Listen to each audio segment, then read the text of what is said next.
Dari dulu saya itu menyampaikan berkali-kali itu, baik dalam konten maupun di lapangan itu ya. Bencana ruwet-ruwet yang terjadi ya, yang menimpa negara kita ini boleh jadi akibat daripada orang-orang munafik, orang-orang yang suka membungkus diri dengan agama demi untuk memenuhi hawa nafsunya. Ini kejahatan yang luar biasa.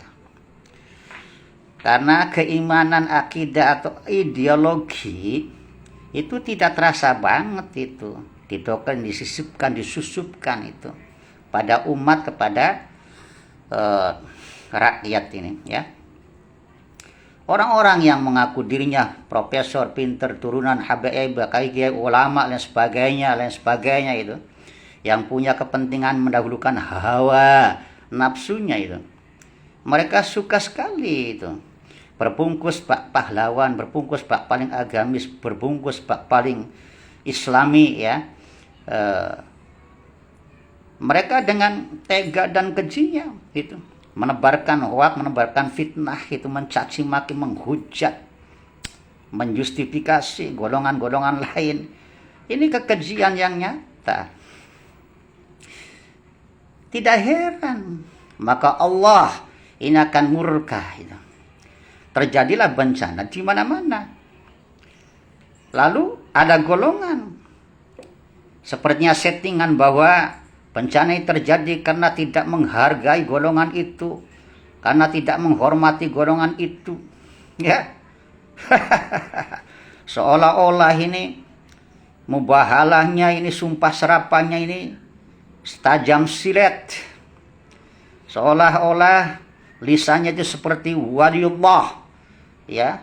Sekali dia bicara itu kan, sekali yang dikabulkan Allah, seolah-olah maha sakti, maha keramat.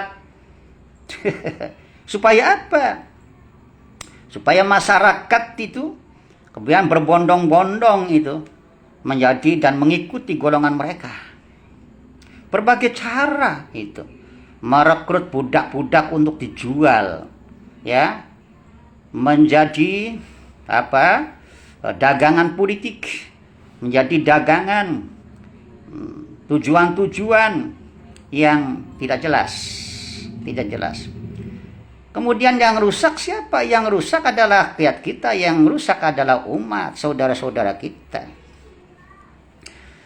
Lebih bahaya lagi akidahnya gitu. Sehingga terjadi kesemrawutan itu, pecah belah umat. Golongan ini merasa kastanya paling tinggi karena mengikutnya orang yang berkasta tinggi itu kan. Orang-orang atau golongan umat ini yang mengikuti ya golongan lain gitu kan, rendah diri itu kan, kemudian terpengaruh ini. Jadi umat berpecah belah ini. Siapa yang memecah belah itu? Mereka-mereka itu yang sok pinter, sok tahu itu loh. Sok suci, sok agamis, sok pahlawan gitu kan. Ya, kemasan-kemasan, tujuan-tujuan syahwat itu yang bergelar macam-macam itu ya. Mereka para orang awam hanya melihat segi lahirnya saja. Bahkan para pengikutnya itu sampai iya, artinya susah payah itu kan.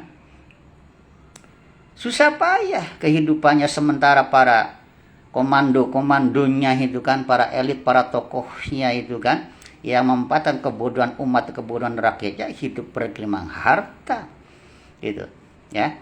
Masya Allah, bagikan seorang tuan itu. Inilah ya alam atau kondisi jahiliyah yang wajib kita hindari, yang wajib kita bersikap tegas. Jadi tidak asal kita ikut-ikutan saja, kita punya otak, punya akal pikiran ya.